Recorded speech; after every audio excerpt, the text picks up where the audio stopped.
Long drive research में आप सभी का स्वागत है। मैं हूं डॉक्टर वेद और आज हम बात करेंगे मोटर यान अधिनियम 1988 कब लागू हुआ था और इसके क्या एडवांटेज है। और सबसे ज़्यादा इस अधिनियम का हवाला दिया जाता है जब कोई क्लेम होता है, यानी एक्सीडेंटल, दुर्घटना, तमाम तरह की बातें। अक्सर ये देखा गया है कि तमाम लोगों के क्लेम पास नहीं होते। वह कौन सी वजह है जिसके वजह से क्लेम पास नहीं होता, तमाम तरह की बातों के लिए भी मैंने अलग से आपको पूरी जानकारी दे रखी है। आज हम बात करते हैं मोटर यान अधिनियम 1988 की ओरिजिन कब हुई थी, कैसे हुई थी, और इन सब तमाम बातों पर हम चर्चा करेंगे।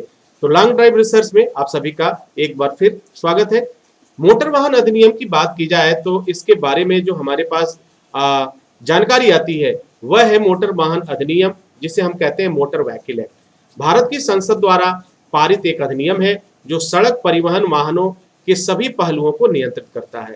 अधिनियम में ड्राइवर, कंडक्टरों के लाइसेंस, मोटर वाहनों के पंजीकरण, परमिट के माध्यम से मोटर वाहनों पर नियंत्रण, राज्य परिवहन उपक्रमों से संबंधित विशेष प्रावधान, यातायात विनियमन, बीमा, देयता, अपराध और दंड आदि के बारे में प्रावधान दिए गए हैं। अधिनियम में विधायी प्रावधानों का प्रयोग करने के लिए भारत सरकार ने केंद्रीय मोटर वाहन अधिनियम 1989 में बनाया था।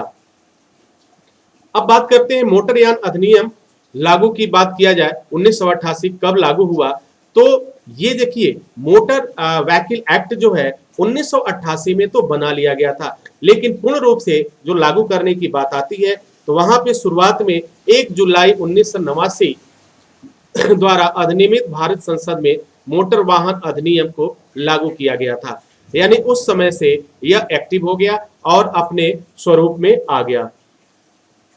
मोटर वाहन अधिनियम 1988 में कुल कितनी धाराएं हैं, अगर इस बात पर चर्चा की जाए कि मोटर व्हीकल एक्ट में टोटल कितने एक्ट हैं, तो वर्तमान मोटर वाहन अधिनियम में 223 धाराएं हैं, जिनमें से इस विधेयक का लक्ष्य 68 धाराओं में संशोधन भी है। यानी कहने का तात्पर्य यह है कि 223 धाराएं जो हैं उनमें से 68 धाराओं में किसी न किसी रूप में किसी न किसी बात को लेकर के उसका संशोधन भी किया गया है।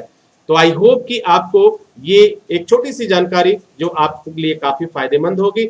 यदि आप भी किसी क्लेम के लिए परेशान है या किसी वजह से आपका क्लेम नहीं हो पा रहा है, कोई दिक्कत आ रही है, तो आप मुझसे मुलाकात कर सकते हैं, परामर्श ले सकते हैं।